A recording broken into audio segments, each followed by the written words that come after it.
మొన్న education minister ఒక నిర్ణయం తీసుకుంటారు, అభినందించాను. Every Saturday no bag day.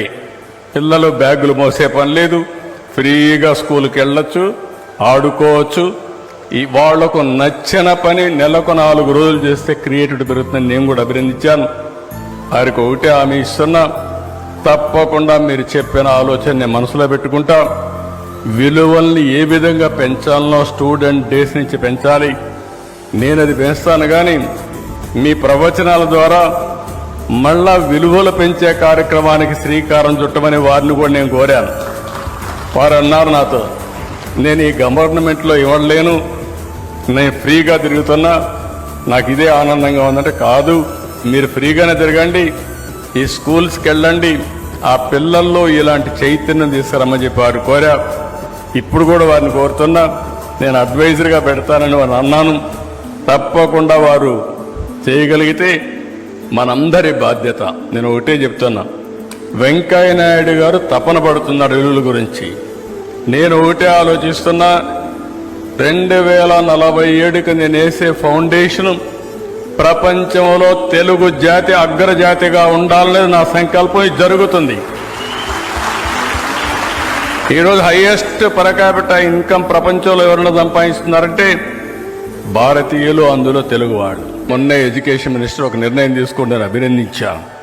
Every Saturday no bag day. పిల్లలు బ్యాగులు మోసే పని లేదు, ఫ్రీగా స్కూల్కి వెళ్ళొచ్చు, ఆడుకోవచ్చు.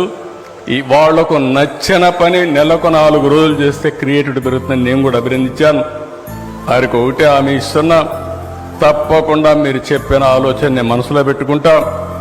విలువల్ని ఏ విధంగా పెంచాలనో స్టూడెంట్ డేస్ నుంచి పెంచాలి, నేను అది పెంచుతాను. కానీ మీ ప్రవచనాల ద్వారా మళ్ళా విలువలు పెంచే కార్యక్రమానికి శ్రీకారం చుట్టమని వారిని కూడా నేను కోరాను.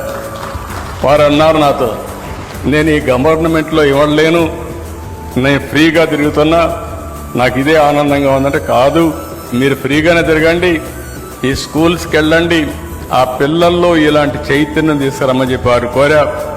ఇప్పుడు కూడా వారిని కోరుతున్నా, నేను అడ్వైజర్గా పెడతానని వారు అన్నాను.